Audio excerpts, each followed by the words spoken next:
was approximately 12:15 when I entered the Johnson County Community Health Clinic. I was there for an appointment I had set up weeks ago, just a routine checkup. It wasn't a new place for me. I had been there a couple of times before. However, the place had an odd nostalgic feel to it, as if it were a location from my childhood or something, and I could never pinpoint exactly what this feeling was, where it came from.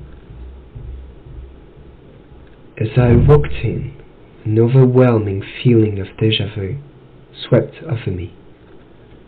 The hum of the flickering fluorescent lights, the white tile flooring, the muted beige paint that colored the walls.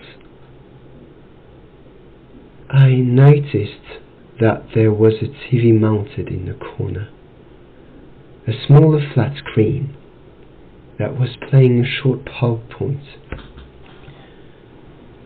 I passed the empty waiting area, a small area of the main room with magazines, children's playthings and blue cushioned chairs, and approached the woman at the front desk.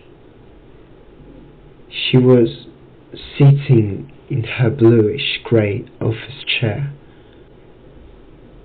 "I have an appointment with Dr. Pebbins," I asked. "What time?"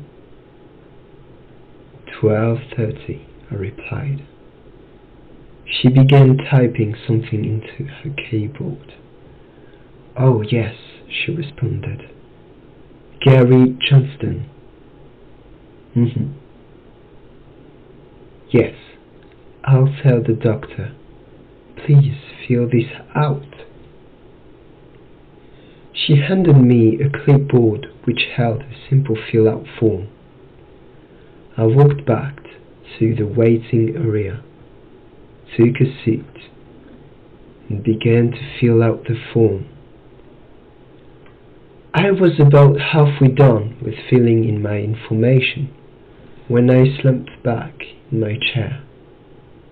I hadn't gotten much sleep the night prior, and I was exhausted. As I slumped back, I noticed something very peculiar. My head never hit the wall. In fact, it felt like it went in. I got up, quite frightened, and looked at the wall. Nothing.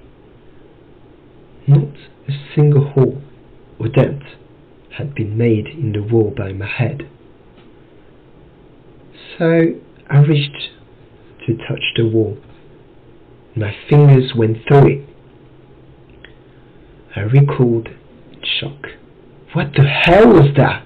I thought, as I reached to touch the wall again, only to find my fingers clipped through once more. Then suddenly I lost my balance, tripped, and fell directly through the wall. I fell face first onto some dirty tan carpeting. Upon getting back up, I realized that I was in a completely different room. Well, not really a room, per se more so a set of rooms, all of which connected by openings.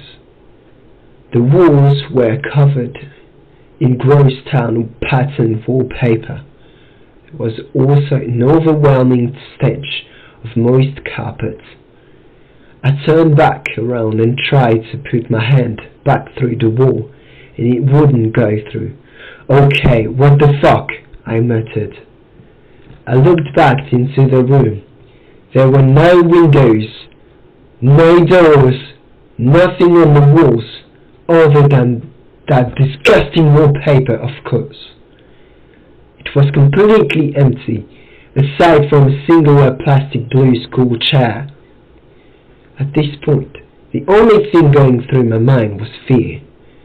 The repeating thought of I need to leave on loop in my head. I start running through the rooms, desperately trying to find an exit, but to no avail. There was no exit. Was this my permanent location until I died? No. There had to be a way out. I wasn't just going to be left here, right? Eventually, someone will notice that I was gone.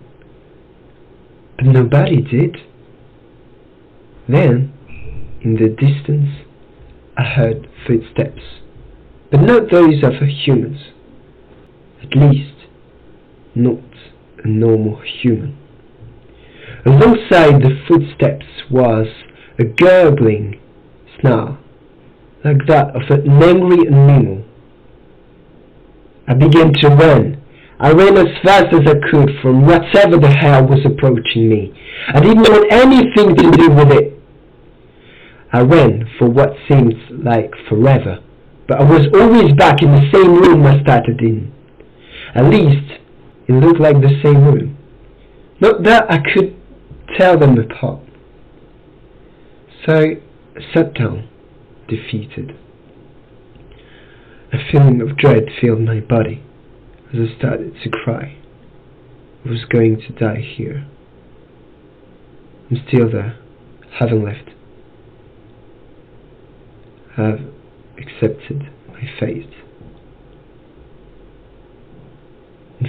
In fact, I can actually hear footsteps. I wonder who that is.